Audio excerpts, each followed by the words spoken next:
Here's how to cope with giving gifts to 1 to 4 year olds. One of the biggest questions I'm getting right now is, what should I get for Christmas for a 1 to 4 year old? I'm getting this question a lot from aunts and uncles and friends. And regardless of the context, here are some gift giving ideas for 1 to 4 year old children. 2 quick reminders before we start. First, hi, I'm Michael. I have accounts on TikTok and Instagram where I talk about being a parent and a partner. I also happen to be pretty good at gift giving, so here we are. The second is, I do not like gift lists. They tend to be a bit impersonal. They don't always match up really well. What I like instead are gift giving idea prompts. And these are sort of like riddles, but you get to figure out the answer, and the answer that you figure out is a bit more personal for the person that you're gift giving to. It is slightly different with children because their personalities are still emerging. You're still learning a lot about them. You're still looking at them through a developmental lens and how to help them grow. So unlike my other videos, this one may feel a little bit more prescriptive because rather than specific prompts, I more so have characteristics of children's toys and items, characteristics that help make them a more effective gift. If you'd like more specific examples, please do check out my storefront. I'm going to link it in the description. And if this turns out to be useful for you, please like and subscribe. All right, so before we get into what cope actually means, I want to include a preface in here because you're gift giving for children. And those children have parents or caretakers. I recommend you do 3 things after you come up with your gift ideas. The first is that you ask the parent or caregiver for advice. In other words, is your gift a good idea for that particular kid? It may be that they already have that thing, or they've arranged for another relative or friend to get that for them for Christmas. Or it may be that they actually need your help getting a different gift entirely. Like one year we asked friends and family to hold off on getting gifts for our kids because they needed a new car seat, and that was what we needed help with. So always check in with the parents or the caregivers first. And anything that you give, take into account the environment that the kid lives in. And think of this through the lens of a parent. If you get them something really big that cannot be broken down, you are taking up a lot of space without really checking in with them or asking for permission. If you're going to get a kid something bigger, like let's say a pickler triangle or a cube, I would make sure that that's an item that can be broken down so that it can be easily stored underneath furniture or away in a closet somewhere. Another thing would be sound. Does that item make a lot of sound? And if it does and it's electronic, can you turn it off? Because if you can't turn it off or you have to wait for it to automatically turn itself off, that is not a good gift. That is an uninvited from Christmas gift in the future. And it should hopefully go without saying, but if you do get a child anything that has batteries, avoid anything that uses coin cell batteries. Those are incredibly dangerous for children. And if it uses AA's or AAA's as an example, consider buying the parents some rechargeable batteries to power that device. A lot of toys actually don't come with the batteries, believe it or not. So you giving a gift that they open on Christmas and they want to play with it right away and then they can't because they don't have batteries, that puts the parents in a really awkward spot, not you. Now, it's up to you whether or not you want to follow this part of my advice, but if you don't, you are the acronym. Now let's talk about how to cope with gift giving for children. That C in cope is for creative. What are toys or items that help promote and spark creativity? And I have a couple of favorite go-tos here that are really great for kids, but are also very kind to their parents. It's very hard to go wrong with crayons and coloring books. And if you're going to get crayons, I strongly recommend Crayola's washable crayons. They are fantastic. I can clean that off of anything. At some point, a child is going to escape with a crayon. They're going to draw on the walls. They're going to draw on the floors. They're going to draw on the furniture, the cabinets in the kitchen.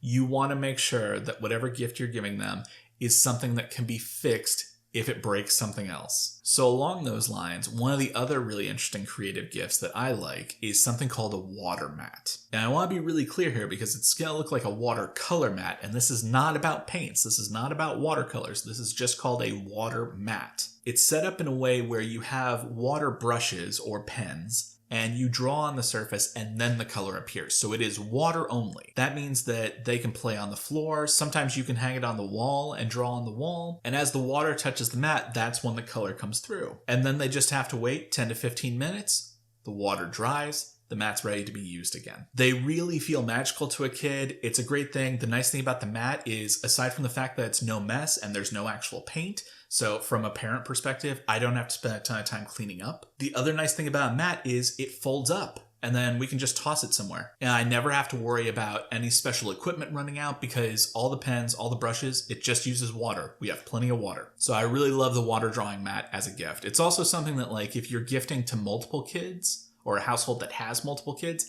they can all collaboratively play with it. They're usually pretty large. So this is a nice solid gift that is not that expensive in the grand scheme of things. Another one that I like that's kind of clever are these bathtub tubes. And they're sort of like that marble race game that we had when we were kids, but for the bathtub. So they're these special tubes that suction cup onto the walls in the bathtub, and they can pour water down them, and they do different things. Sometimes they spin something, sometimes they go in a little loop. They're just fun to play with, right? And if you're trying to keep the kid in the bath for a while and get them to really love bath time, maybe they're a little resistant or hesitant, they're just not a fan of baths, this is something that can suck them in a little bit, that can get them to play a little bit longer. And it gets them playing on the tile side of the bath instead of the floor side, so that becomes less of a splash zone. They actually splash where the space is waterproof. So really clever gift. Again, these are all just things that encourage creative play. They're relatively simple and straightforward. You don't have to think too much about it. And they're also kind and thoughtful to the parent by making things easy to clean up and not taking up a lot of space. So while the C in cope was creative, the O is open-ended. These are toys and items that encourage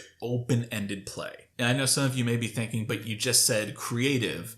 And that's a good point, because these are not mutually exclusive characteristics. Really great kids' toys often represent more than one of the characteristics that we're talking about in this video. So it's possible to have an open-ended toy that is also very good at promoting creativity. But some great toys that promote open-ended play are things like stacking blocks and stones. I usually don't like toys that have a lot of little parts and pieces, which is why I don't usually like to get puzzles as gifts. I don't like that because once you lose a piece, the toy is functionally broken. So I don't like puzzles, but I do like stacking blocks and stones because even if you lose a couple of pieces, the set's not broken, they can still keep using it. And it encourages open-ended play. These are also usually relatively inexpensive for what they are. And they work really well for just about any age 1 through 4. Now granted, the 1-year-old's probably a little bit more likely to try and eat it, but they are also starting to develop the ability to stack things at that point. While on the other end of the spectrum, you have 4-year-olds who might be engaging in pretend play where they're actually building houses and villages and things like that. Another really popular option, especially on the older end of the spectrum, would be magnetiles. If you've never seen these, they look kind of like stained glass. They're just these plastic windows that snap together with magnets. And it's a really clever toy. It's really popular in Montessori settings, actually, but our daughter loves them. She's a huge fan. And the nice thing is, since they all stick together, it's really hard to lose one. They can play with them independently. There are little panels you can get to expand this, so it's kind of like Lego where you can actually expand the set that you have over time. They can even play with them on the fridge if they wanted to, assuming your fridge is magnetic, which it probably is. And on the lower end of the age spectrum, you have stuff like pop tubes. And they do make a little bit of noise, but not enough that would be super annoying to most parents. And again, it's one of those things where if a piece breaks or a piece gets lost, it's not going to break the whole set. They're just these clever little expandable tubes that can be molded and moved into a lot of different shapes. The kids can use them to make everything from like clothes or jewelry to, tools. They're easy to play with. They're really lightweight. You can actually take them with you when you go. So I like those quite a bit as well. So while the O in cope is open-ended play, let's talk about the P in cope, which is a different type of play entirely. And that is pretend play. And again, this is another great example of how these characteristics really do blend together with toys. One of the easiest things to get if you want to promote pretend play would be domestic play toys. This is one of those areas where it's really, really helpful to check in with the parents first before you go ahead with an idea. Partly because they may already have something like that or they intend to get it, but partly because if you're looking at something like, let's say, an at-home kitchen playset, some of those have dozens of pieces, and keeping track of all that would be a nightmare. So I like things that are either a little bit more self-contained or that are a little bit larger and simpler. A great example of this is a Melissa and Doug cleaning set. It has like a little broom, a little mop, a little dustpan. It's a very cute set. It's a very cute set. We have this one, and the one thing that I'll say to keep in mind with this is if you live in a humid or wet environment, you should not store this outside. We had originally thought like, okay, she sees us sweeping outside, our toddler, she would probably want this outside so that she can sweep along with us. And that worked really well for about a week. And then we realized that since the wooden handles are untreated wood, they're not even pressure treated. They're just completely untreated raw wood. All the extra moisture from the very humid environment that we live in caused mold and mildew to begin growing on the wood, so then we had to clean it. So if you are going to have a play set like that, I would caution the parents to keep it indoors. But there are plenty of other sets that are not overwhelming, like a kitchen set with like dozens and dozens of pieces that can do more deliberate tasks. One of my favorites is this fruit cutting set, also from Melissa and Doug, which, by the way, Melissa and Doug, pretty safe brand. Basically, the kids can use a very dull wooden knife to cut fruits and vegetables in half. They all just stick together with Velcro. It's a really cute setup. And it has these 2 trays that stack on top of one another. Now, as a quick side note, this has a lot of pieces in it, and some of the things that we're going to talk about in this category also have a lot of pieces. I know earlier I had said if you get the kids something that has power, you should also get the parents rechargeable batteries, right? Just being considerate with that gift. I would extend that to things that have a lot of pieces like these things. And even going back to like the stacking blocks or the stacking stones, if you're gifting a kid something that has a lot of parts and pieces, consider also giving the parents some containers for those things to go into. Not every toy with a lot of parts and pieces actually comes with a container to store all those things. So I find a safe bet to be mesh bags, like mesh zipper bags. Sometimes they're called laundry bags because they're for like really small kids' clothes. You can just toss them in the wash, nothing gets lost. But they work really well for all these little parts and pieces. So some other options that also encourage pretend play and also work for just about any kid would be wooden train sets, because you can build your own set, you can build your own railway, your own town, you can pretend what happens with the lives of those people, right? One of the cool things about those sets is they're expandable, and a lot of the parts and pieces are interchangeable regardless of brand, which is very nice, especially because one of our dogs chewed on a couple of the pieces, and so we can just get an expansion set and now we have replacement parts. These can be really simple. We have the version that is not battery powered. There's another one that has an engine that is battery powered, so it will push itself around the track. Otherwise, it's just simple wooden pieces. They fit together kind of like a puzzle. You build your own track, you run the train around it. It's really straightforward. It's a lot of fun. And this is a little outside the box, but one of the other things that really helps with pretend play is when kids are learning about their emotions and what those emotions mean, and eventually how to respond when they have really strong feelings. So one item that I'm in love with that's worked out really well for our toddler is the feelings mirror. And it's a handheld mirror, but it has these discs that slide out. And when you slide them out, they have different faces on it. So it might be a kid that has a sad face, and then you see the sad face, you see the mirror, and then you get to sort of mimic that expression as a kid. And it's a very clever tool, and it's not that expensive at all. I mean, usually these are around, I think, $15. It's on sale for $10, and it's such a great little tool to use when you're trying to teach kids about emotions. And so that pretend play does come in, like pretend you're sad. How do you respond in play? Pretend you're happy, pretend you're mad, pretend you're frustrated. So it's a really clever little toy. It's not that expensive, and I think the parents might actually appreciate it too. As a tip, if you give this gift to a child, tell the parents to consider taking a Sharpie and writing the name of the emotion on the back of the disc that folds out of it. That way, when their child is holding it up and they can see the face, on the back, you can see what the actual name of that emotion is. Okay, so that's our P for pretend play. Let's talk about the last part of cope, which is energetic.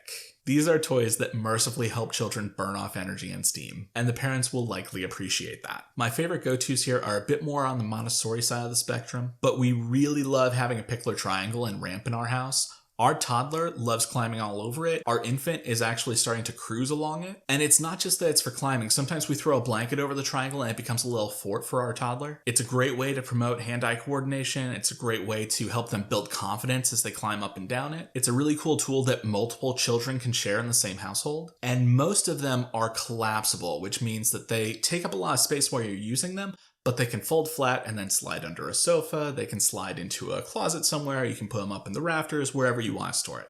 It's very easy to take that and like put it behind something so it's no longer in the way. Another favorite of mine is a wobble board, which works for pretty much any kid in this spectrum. It's great for helping them with balance, but you don't just have to use it as a balance board. You can use it in a lot of different ways. I've seen our toddler lounge in it while it's in that U shape. She's flipped it over and used it as a mini fort, and then she's put toys underneath it and played with them in there. And the nice thing is, while it is a longer board, since it's cupped, it's not actually that tall, so it's easy for us to just tuck it out of the way behind a chair or something. It's a really great gift. It can be used by a lot of different kids, and it's going to promote some open creativity as well, especially since they could use it in so many different ways. At the very least, if you're looking for something on the lower end of the cost spectrum, a sit and spin is usually a safe bet. Basically, it's like one of those playground things that we had where we would sit and we would kind of pull and spin ourselves around in a circle, but it's in a disc that like sits flat on the floor. So if you're worried about a pickler triangle or a wobble board being a little dangerous if they might fall, which does happen when you're a kid, falls happen, then a sit and spin might be a better option since it's pretty much flat to the floor. As a little bonus, if you are looking for stocking stuff or gift ideas for children, there are a couple go-tos that I really like. One of those is bath squirter toys. They're exactly what they sound like. You fill them up with water, you squeeze them, they squirt water at something. But, and this is really, really important,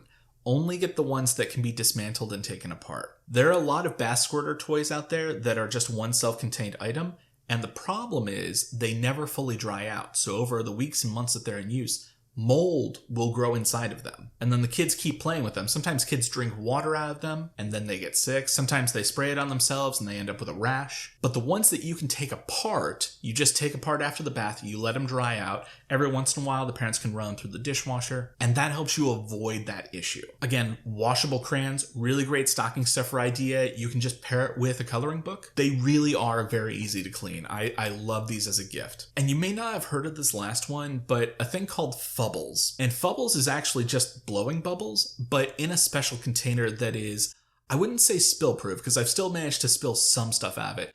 But the amount that I was able to deliberately spill while I was actively trying was just so minute. You can barely spill bubbles out of this container. So when you have a chaotic child, like a young toddler or a young kid whose coordination may not be there or who's just like wild and running all over the place, it is going to be very, very hard for them to spill their bubble solution everywhere. And the wand is self-contained in it, so no one has to open anything for them to play with bubbles. They just pull the wand out, they use it, they put it back into the container. It's really clever how it works. It's really easy for small hands to grip. And even if they were to take it and tip it upside down and shake it, no bubble solution would come out. It's a really clever thing. They're super affordable. They're like, I think they're usually around $10, but they're almost always on sale for $6 or $7 instead. So they make a great easy gift, especially if you're buying gifts for multiple kids in the same house. But that's the cope method. Again, these are just characteristics that you would look for in children's gifts for 1 to 4-year-old children. So gifts that promote creativity, promote open-ended play, promote pretend play,